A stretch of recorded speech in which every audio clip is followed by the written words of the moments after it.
Estamos de volta antenados na geral. A gente vai entrar agora no dia a dia um pouco da questão política. E eu vou levantar já essa pergunta. Vocês acham que pastores podem?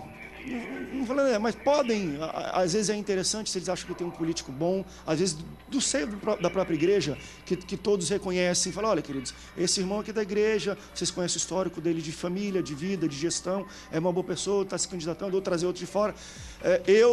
Pessoalmente, eu vou apoiar ele, quero indicar para a igreja. Vocês acham que isso é um posicionamento plausível, é aceitável, André, ou fica um pouco perigoso? Pois é, eu acho que o pastor como um profeta, essa veia, né, de Amós, de denunciar as injustiças, eu acho que isso faz parte do ministério pastoral. Eu acho que ele tem isso como formador de opinião, ele tem sim quase que essa obrigação de fomentar no seu povo essas mudanças de comportamento, de atitude. Isso passa pela questão até da escolha eleitoral.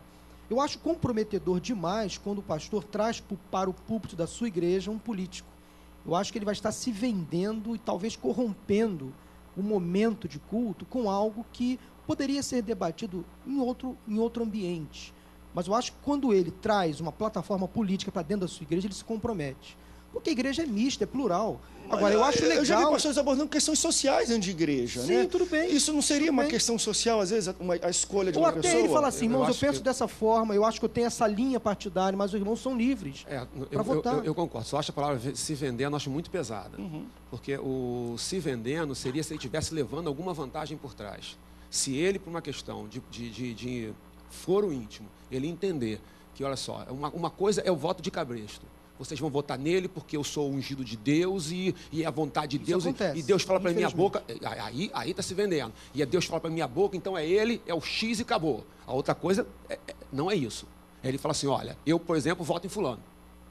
Por quê? Expõe... Por quê? Porque eu entendo que ele é e tal. Não abriu o púlpito para política, não abriu para o cara pregar, porque no fundo é uma falácia, o cara veio pregar só para poder angariar votos e tal. Agora, assim, e se ele não faz isso, ele também não é omisso? É um assunto muito delicado, exato. Muito difícil. A gente tem um certo purismo, e eu entendo, mas eu tenho um temor. Eu já fui muito purista nessa situação. Por isso é que estou fazendo aqui uma meia-culpa. Em que eu achava que qualquer tipo de comentário político meu era promíscuo. A gente só tem várias maneiras de um pastor se posicionar e fazer na sua igreja aquilo que ele entende ser o correto sem se vender. Por exemplo, existem vários fóruns, várias reuniões, várias conversas com lideranças. Ele pode simplesmente indicar, olha, eu conheço essa história desse personagem aqui, esse cara aqui é sério nisso. Se for do seio da igreja, agora, às vezes facilita mais. Se chegar numa reunião mais pública, eu acho que é dizer à igreja que não há voto de cabresto nessa questão.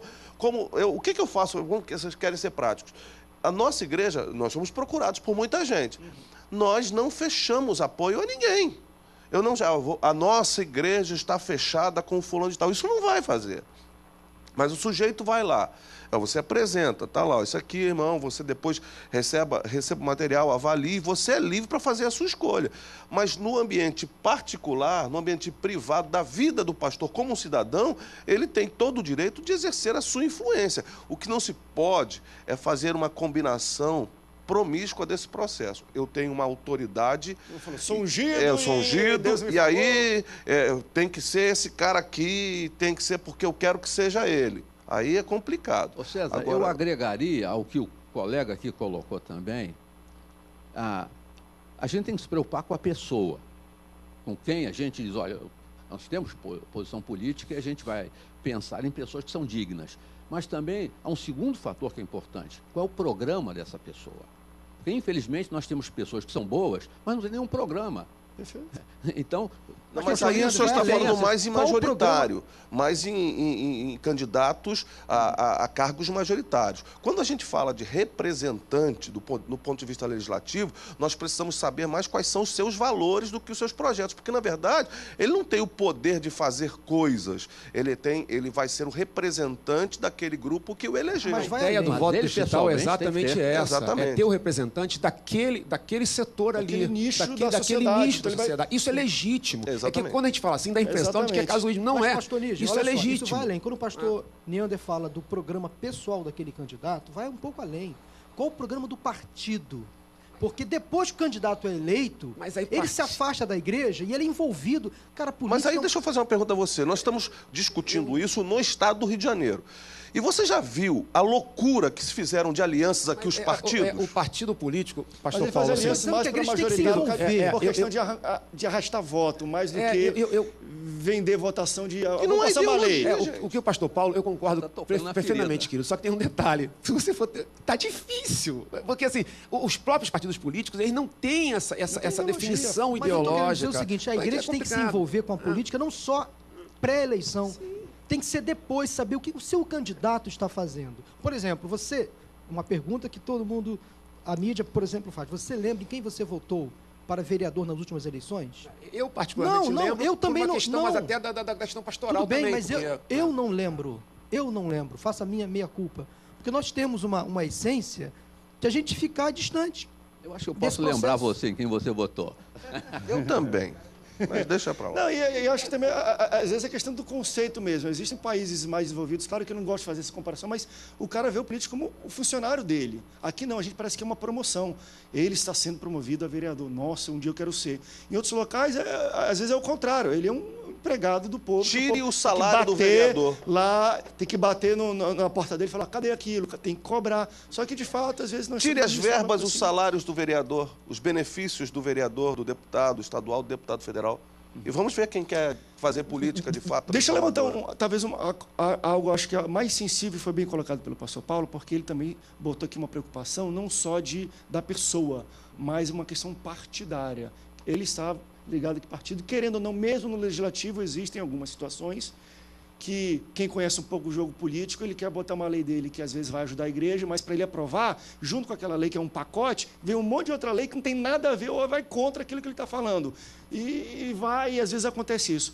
Você acha que, além de alguma maneira, de modo saudável, a igreja e líderes se envolverem um pouco com a questão da escolha da pessoa, ela começar também a se envolver, se aproximar com partidos políticos, que aí sim ela consegue ter uma facilidade melhor. Olha, gente, além de votar nisso aqui, nós conhecemos o presidente do partido, como o partido funciona, e André, eu aí acho que não fica perigoso, Eu talvez acho que é quando você manter fica um mais diálogo. partidário. Manter um diálogo. Eu acho que a igreja não pode se omitir. Nós, cristãos, não podemos nos omitir. A gente elege o candidato e tem que fiscalizar, acompanhar a plataforma política dele. Ele está cumprindo. O partido está dando suporte a ele. Porque nas próximas eleições, eu posso votar nele novamente ou não. Ou não. Porque a gente sabe que o jogo político é um jogo muito comprometedor. A gente sabe disso. Mas a estrutura, Paulo, é o seguinte, é que os partidos brasileiros, eles são meras legendas de aluguel, eles não representam sistema político ideologia. brasileiro, Até certo pastor ponto. Sérgio. Então, aí que a Fazer o igreja quê? tem que entrar. Aí que a igreja tem que entrar. Onde eu quero- A igreja tem que entrar denunciando esta pouca vergonha que nós temos, essa falta de ideologia, de falta de consistência de pensamento, de reflexão. Aí que a igreja tem que colocar o dedo nessa ferida. Quem são essas pessoas que estão Por aí isso eu tô falando. presidindo partidos e vendendo-se, inclusive alguns deles evangélicos, vendendo-se por quem paga mais. Esse aqui é o drama. Então, não é simplesmente, vamos ver o que esse partido diz. Porque o que o partido diz hoje, amanhã ele desdiz.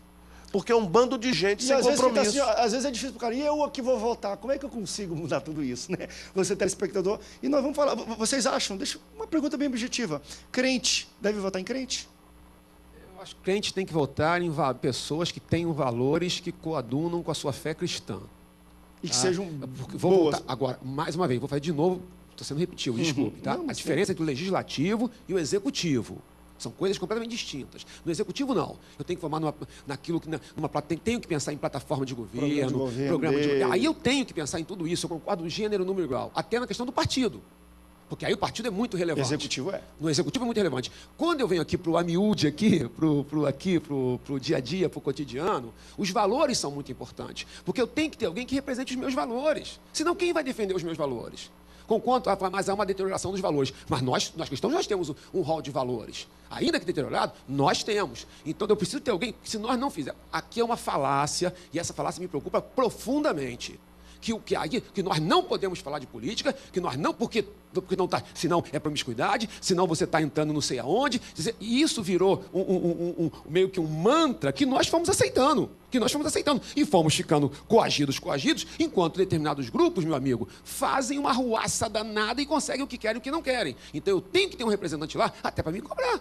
Olha, não, calma aí, calma aí, você foi eleito em função de valores, que você é professor. E a bancada evangélica, com todos os defeitos, em muitas situações, tem nos livrado de problemas seríssimos mesmo. Vamos para o rápido intervalo e você pergunta, mas será que como é que isso atinge legislativo, você voltar, como é que isso muda, tem que ter valores? Só para você ter uma ideia do quanto isso rege praticamente tudo que nós vivemos no dia a dia. Você está assistindo a Boas Novas, mas esse canal é uma concessão pública. Só aconteceu porque tivemos, e acredite, muita briga de legisladores com fé cristã, crente, que falam, não, nós precisamos ter uma televisão evangélica. Por quê? Para cada uma TV evangélica aí, tem 2, 3 católicas e outras que vão começar a entrar, porque cada um tem a sua representatividade. Mas você entende que uma televisão está no ar com concessão pública porque existe força política por trás. Senão, se o cara não tem interesse, não tem, acabou, você não está assistindo. Mesma coisa para rádio, mesma coisa para qualquer meio de comunicação. A política que rege um pouco disso. Então, você está assistindo Antenados na Geral, fala, tem que não ter nada a ver. Você já está sendo, de alguma maneira, influenciado por uma política feita por homens de Deus, porque você está recebendo as Boas Novas aí na sua casa.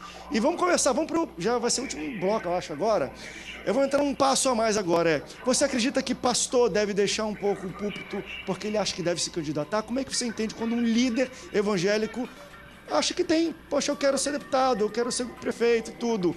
É bom, é legal, não é aceitável? Como você acha que isso pode ser visto na comunidade evangélica? Vamos para um rápido break, daqui a pouco a gente volta. Não sai daí, Antenados, volta já já.